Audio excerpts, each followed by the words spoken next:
l'histoire et de la paix, hommage à tous les morts pour la France. Message du 11 novembre 2014. Depuis plusieurs mois, la France se remémore la première année de la Grande Guerre dans le cadre d'un centenaire unanimement partagé. Les Françaises et les Français se mobilisent pour rendre hommage à leurs aînés et rappeler leur fierté à l'égard de l'histoire de notre pays. Nous nous souvenons de ce 3 août 1914, de ce tocsin qui retentit dans les villes françaises et alerte la population, de ces millions de Français qui se mobilisent. Nous nous souvenons avec respect et émotion de cette journée du 22 août 1914 qui dévoile l'effroyable horreur de la guerre, de ces 27 000 jeunes Français qui meurent au combat ce jour-là. Nous nous souvenons de ce 12 septembre 1914, de ce sursaut français qui redonne foi en nos combattants et en la France.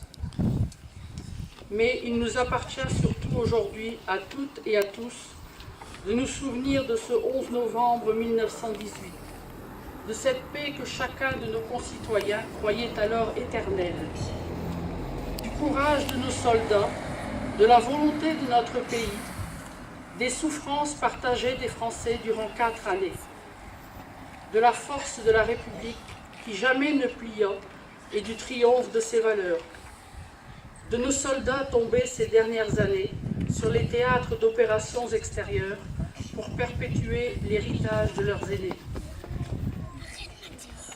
Depuis 1 an, le centenaire de la Grande Guerre mêle intimement mémoire familiale et mémoire nationale.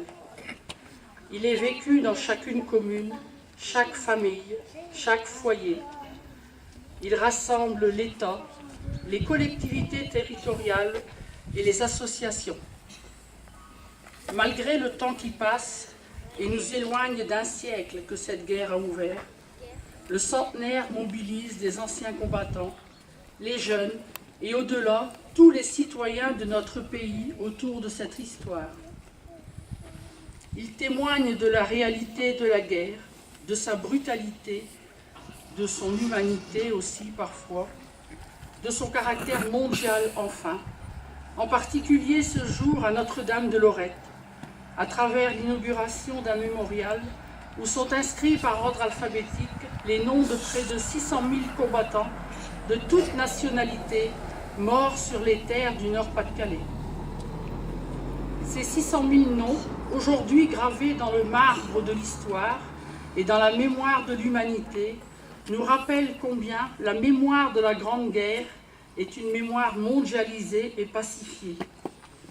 Aussi, cette journée du 11 novembre est dédiée à la fraternité entre les peuples et à la paix. Elle invite à la réflexion que chacun d'entre nous doit conduire sur la nécessité de préserver la paix, de défendre les fondements de notre République et de l'Europe, et de garantir la place de la France dans le monde. Message de M. Kader Arif, secrétaire d'État auprès du ministère de la Défense, chargé des anciens combattants et de la mémoire. Papa,